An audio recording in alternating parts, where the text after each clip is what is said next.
ॐ नमो भगवते वासुदेवाय। शान्ताकारम् भुजगशयनम् पद्मनाभम् सुरेशम्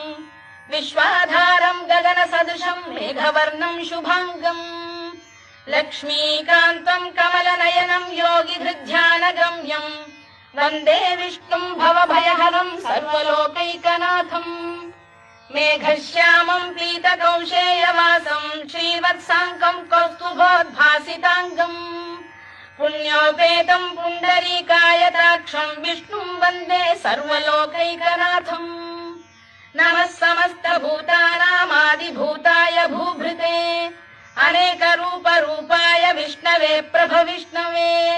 सशङ्खचक्रम् सकिरीटकुण्डलम् सपीतवस्त्रम् सरसीरुहेक्षणम् सहारवक्षस्थलशोभिकौस्तुभम् नमामि विष्णुम् शिरसा चतुर्भुजम् छायायाम्